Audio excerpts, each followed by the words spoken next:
झारखंड के डुमरी विधानसभा उपचुनाव में अपनी पार्टी के प्रत्याशी अब्दुल मोमिन रिजवी के पक्ष में जनसभा करने आए एआईएमआईएम चीफ ओवैसी ने कहा कि एक मोहब्बत की दुकान चला रहा है तो दूसरा चौकीदार है।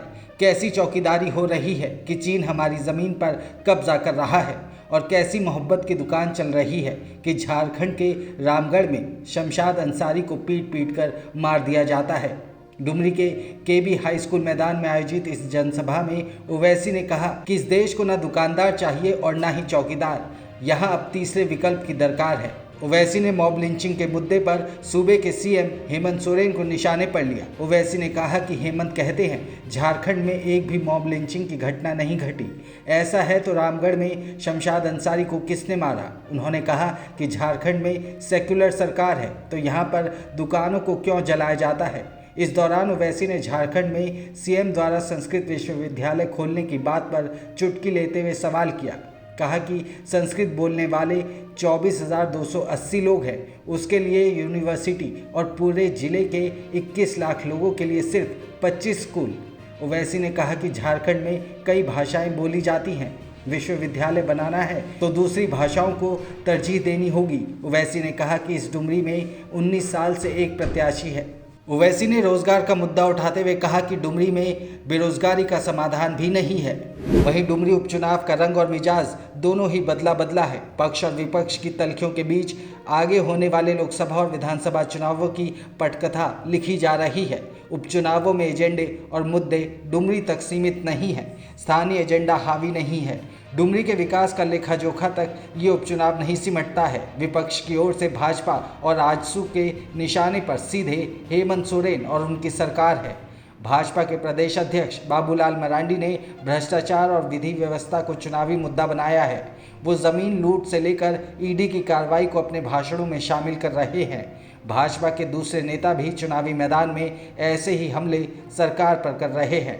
डुमरी में स्वर्गीय जगन्नाथ महतो के कामकाज पर विपक्ष कोई टीका टिप्पणी नहीं कर रहा। चुनाव में स्वर्गीय महतो की सहानुभूति लहर को दूसरे तरीके से काटने में जुटा है।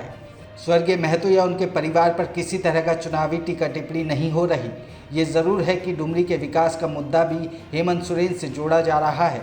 राज्य सरकार ने डुमरी की उपेक्षा की है, ये मतदाताओं को बताने की कोशिश हो रही है। उधर आजसू अध्यक्ष सुदेश महतो अपनी चुनावी सभा में झारखंड मुक्ति मोर्चा के 2019 के वादों को याद दिलाते हैं। वो सरकार को 5 लाख लोगों को नौकरी देने और बेरोजगारी भत्ता देने जैसे मुद्दों पर घेर रहे हैं। झारखंड मुक्ति मोर्चा ने जो वादा किया था उसका हिसाब किताब मांग रहे हैं।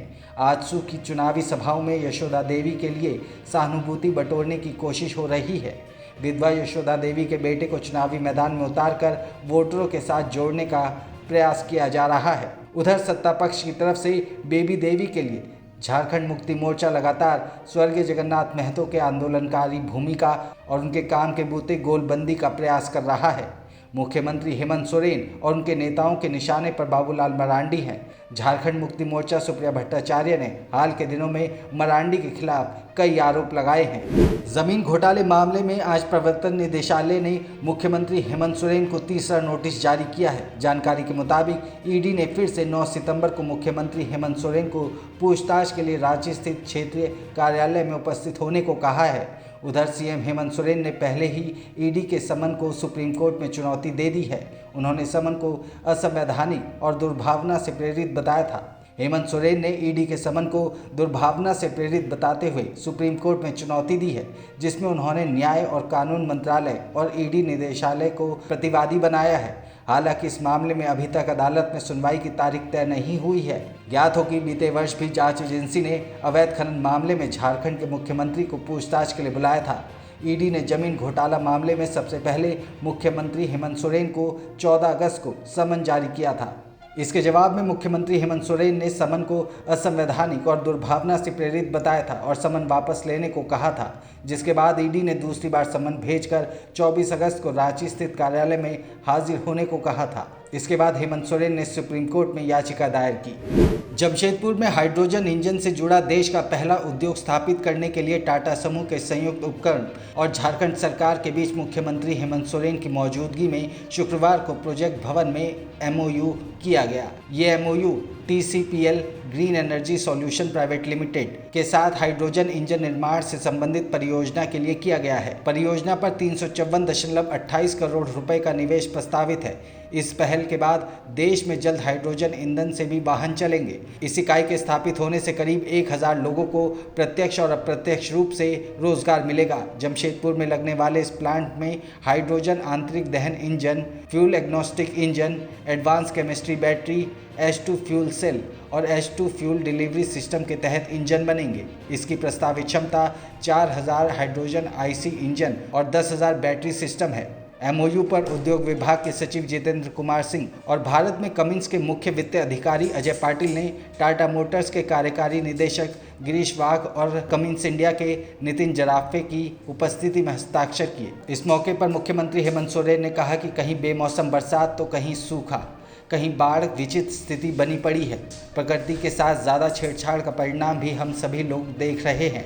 प्रकृति के साथ समन्वय स्थापित कर विकास के पथ पर आगे बढ़ने की जरूरत है। आपको बता दें कि हाइड्रोजन ईंधन से प्रदूषण को काफ़ी हद तक कंट्रोल करने में मदद मिल सकती है। हाइड्रोजन ईंधन की क्षमता दूसरे ईंधनों की अपेक्षा अधिक होती है। ये सस्ता, हल्का और इसका एनर्जी लेवल अधिक होता है। ये पेट्रोल और डीजल जैसे ईंधनों के बीच एक बेहतर विकल्प माना जाता है। झारखंड में मानसून लगातार कमजोर होता जा रहा है। पिछले 6 वर्षों के दौरान 1 जून से 27 अगस्त तक की बारिश पर नजर डालें तो इस बार राज्य में सबसे कम बारिश हुई है। इस साल अगस्त तक पूरे झारखंड में मात्र 501.8 मिलीमीटर बारिश हुई है। ये सामान्य बारिश से 35% कम है। पिछले साल कमजोर मानसून के बावजूद मात्र 27% कम बारिश हुई थी। वहीं साल 2018 और 2019 में 26% कम बारिश हुई थी। साल 2020 और 21 में बारिश में मात्र 3 से 7% की कमी दर्ज की गई थी। मौसम विभाग के मुताबिक 20% से कम बारिश को सामान्य बारिश की श्रेणी में रखा जाता है। राज्य के 24 जिलों में से केवल 6 जिलों में अच्छी बारिश हुई है। इसमें साहिबगंज में 9% से अधिक बारिश हुई है, जबकि सिमडेगा में 9, गोड्डा में 3%, सरायकेला में 20, पश्चिम सिंहभूम में 21 और पूर्वी सिंहभूम में 19% कम बारिश हुई है। ये सब जिले सामान्य बारिश की श्रेणी वाले जिले हैं। केवल पश्चिमी सिंहभूम में 21% कम बारिश हुई है, हालांकि ये भी सामान्य के करीब है। इस मानसून सीजन में अब तक 18 जिलों में सामान्य से कम बारिश हुई है। इनमें चतरा में सबसे कम 38% बारिश हुई है, जबकि हजारीबाग में 47%, जामताड़ा में 52%, लातेहार में केवल 50% बारिश हुई। रांची में 38% कम बारिश हुई है, जबकि खूंटी, गढ़वा, दुमका, देवघर में 33 से 37% कम बारिश हुई है। बारिश का कम होना और मानसून का लगातार कमज़ोर होना ये प्राकृतिक आपदा की ओर इशारा करता है।